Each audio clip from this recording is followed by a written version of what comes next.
બાળ સતાવધાન એટલે કે પ્રિયાંશુ અલ્પેશભાઈ શાહ, જેને આપણે સૌ બાળ મુનિથી બાળ વિધિકારથી ઓળખીએ છીએ, માત્ર 13 વર્ષની ઉંમરમાં પરમ પૂજ્ય આચાર્ય ભગવાન હેમપ્રભા સુરેશ્વરજી મહારાજ સાહેબની ઈચ્છા અને શક્તિ અને એમના આશીર્વાદથી માત્ર 13 વર્ષની ઉંમરમાં સંપૂર્ણ સિદ્ધ ચક્ર પૂજન કંઠસ્થ કરેલ છે અને અત્યાર સુધીમાં અગણિત વાર જેમણે સિદ્ધ ચક્ર પૂજન મહાપૂજન ભણાવેલ છે એવા પ્રિયાંશુભાઈ, જેમના માતા અને પિતા જે છે એ ભારતના બાળકોને નવી રૂપરેખા આપે છે, એટલે કે શિક્ષક તરીકેનું કાર્ય કરે છે, જેમણે ગુરુ પાદુકા અનુષ્ઠાનની અંદર નેમિનાથ ભગવાનના ગુરુ પાદુકા ગુરુ ભગવાન પાસેથી મળેલ છે અને આચાર્ય ભગવાન પરમ પૂજ્ય હેમપ્રભા સુરેશ્વરજી મહારાજ સાહેબ પાસેથી પણ સર્ટિફિકેટ એમના ઉદ્યાનની અંદર વિશિષ્ટ સ્તવન કંઠસ્થ કરવા માટે મળેલ છે એવા પ્રિયાંશુભાઈ શાહ, જેને અત્યાર સુધી આપણે બાલ વિધિકાર તરીકે ઓળખતા હતા, જે હવે બાલ સતાવધાન તરીકે પણ ઓળખાશે. જય જય ગરવો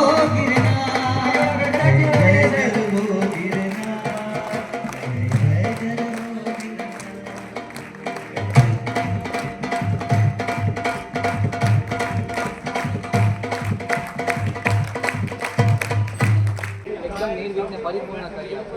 એમ કહી શકાય કે ભાનુ એટલે કે સૂર્ય એક એવો ગ્રહ છે કે જેના પ્રકાશથી બધા જ તારલાઓ ઝાંખા પડી જાય. સૂર્ય ચમકે તો એના તેજથી બધા જ તારલાઓ ફીકા પડે.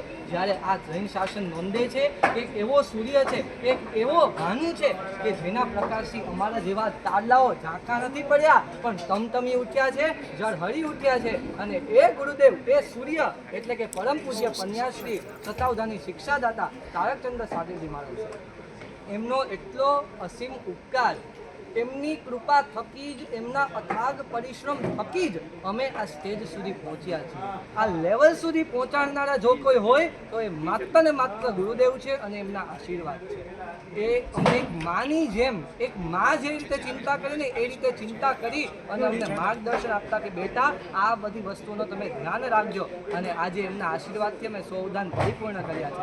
અમારો પોતાનો જ લાઈવ એક્સપિરિયન્સ જો શેર કરીએ, સતાવધાન દ્વારા એવી મેમરી સ્ટાર્ટ થઈ છે કે અત્યારથી જ લાગવા લાગ્યું છે કે જેમ જેમ લાઈફમાં આગળ વધશું સતાવધાન બહુ જ અમને યુઝફુલ રહેશે અને એક અમારો પરફેક્ટ ડિસિઝન હતો. છેલ્લે ખાલી એટલું જ કહેવા હું માંગીશ કે એવું નથી કે અમે 4 જણાએ સતાવધાન પૂર્ણ કર્યું છે, પણ જો આપ પણ આપના બાળકોને પ્રેરણા કરશો, ઉપાશ્રયનું પહેલું દાદલું ચડાવશો અને ઉપાશ્રયમાં ગુરુદેવ પાસે સોંપી દેશો, પછી જોજો ગુરુદેવનો ચમત્કાર કેવો છે. એવું શક્ય બની શકે કે આજે તો અમે સતાવધાન કર્યું પણ એક દિવસ આપના બાળકો પણ એ સ્ટેજ ઉપર ઊભા સતાવધાન કરતા હોય. એ ગુરુદેવનો પ્રભાવ છે. જીનાકના વિરુદ્ધ કાંઈ પણ બોલાઈ ગયું. ખાસ કરીને અત્યારે જ્યારે તમારી એજના લોકો મોબાઈલ ગેમમાં વધારે પડતા એક્ટિવ રહે છે, અન્ય ગેમોમાં રહે છે અને આ પ્રકારનું કોઈ આત્મવિશ્વાસ વધે એવું નથી કરતા, એવા વિદ્યાર્થીઓને, એવા તમારી એજના લોકોને તમે શું સલાહ કે શું માર્ગદર્શન આપશો? અમે પણ આપની સાથે જ એક જ જનરેશનના છીએ. અમે બધા પણ ટીનેજર્સ જ છીએ, પણ જે આજનો સમય છે કે બધા ટીવી મોબાઈલમાં ગયા છે.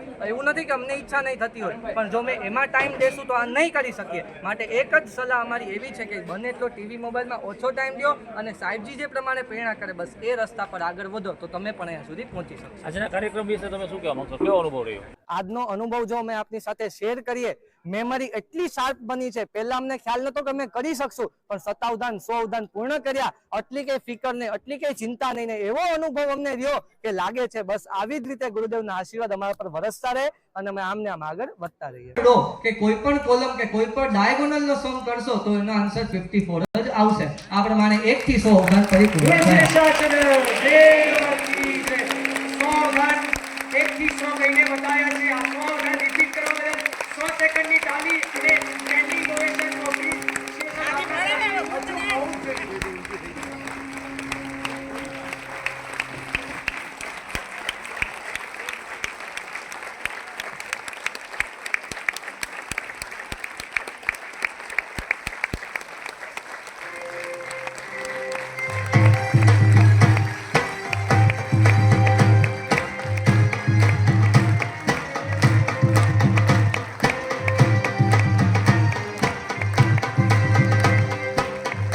ઈચ્છા છે કે યશોભારતી સંસ્કાર શાળાના ઘણા બધા બાળકો આ લાઈનમાં આગળ વધે અને સત્તાવધાન રૂપી બીજનું એમની અંદર વાવરણ થાય. એટલા માટે જેટલી પણ રકમનું અમારે બહુમાન થઈ રહ્યું છે એ બધી અમે ખુશી ભેટ કરી અને યશોભારતી સંસ્કાર શાળામાં અર્પણ કરવા જઈ રહ્યા છીએ.